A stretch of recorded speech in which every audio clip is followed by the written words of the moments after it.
Hi everybody, I'm Frank O'Brien and welcome to robertfranciswine.ie. Today in the latest of my video wine tastings, I'm tasting a Cotes Du Rhone from the Wine Buff.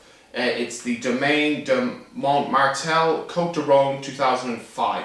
Now Cotes Du Rhone, for anyone who knows me, is one of my favourite regions in France. I know I say they're all my favourite, but I really do enjoy Cotes Du Rhone wines. I think they offer phenomenal quality.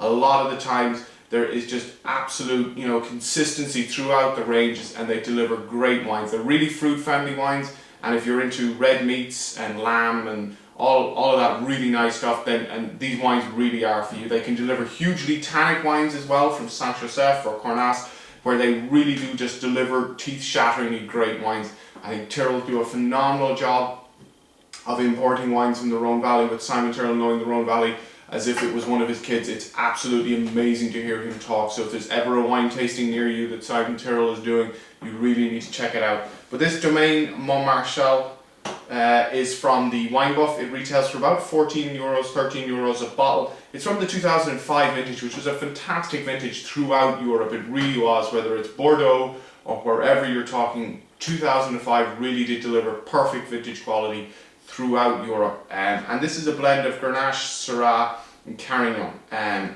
So without further ado, let's get straight into the wine. This is a Southern Rhone Valley wine, obviously being a blend. Northern Rhone Valley only allows Syrah in their reds with the tiniest touch of Viognier, but they will be a lot bigger, stronger, more robust wines. The Grenache and the Carignan can really soften them out.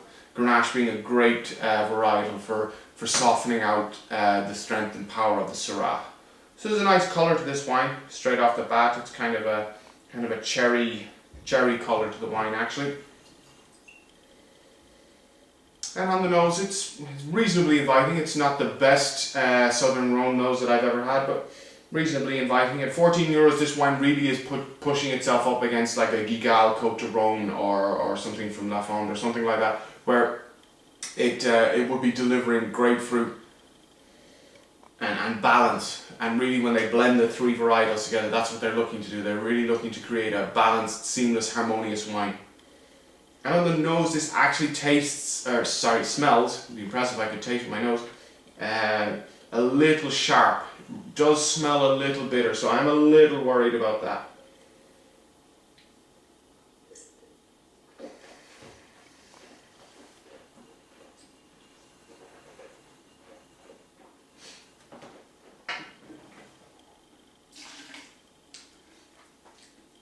And unfortunately, that bitterness really does kind of follow through to the palate.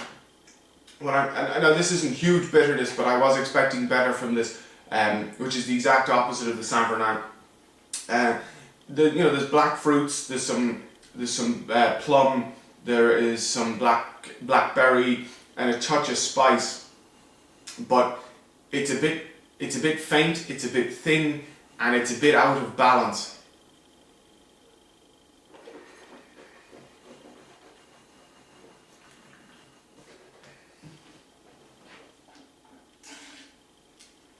Yeah, I would have expected better ripeness from this vintage, to be honest. I mean, I'm not looking for a hugely concentrated, over-the-top New World fruit bomb. As anyone who's read in my blog recently, I have reviewed a couple of these, and they're just not always from my palate. But this is quite thin and doesn't really deliver for me as I would have expected.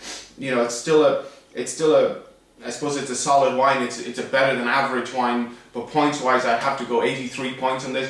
It really didn't deliver anywhere near that I had hoped. I think the Saint Bernard is a far better buy at an extra 2 or 3 euros on top of this. If you're a red wine drinker, I think we'll have to go back to the drawing board and try some more from the Wine Buff, but really doesn't deliver for me, I'm afraid. 83 points, 14 euros.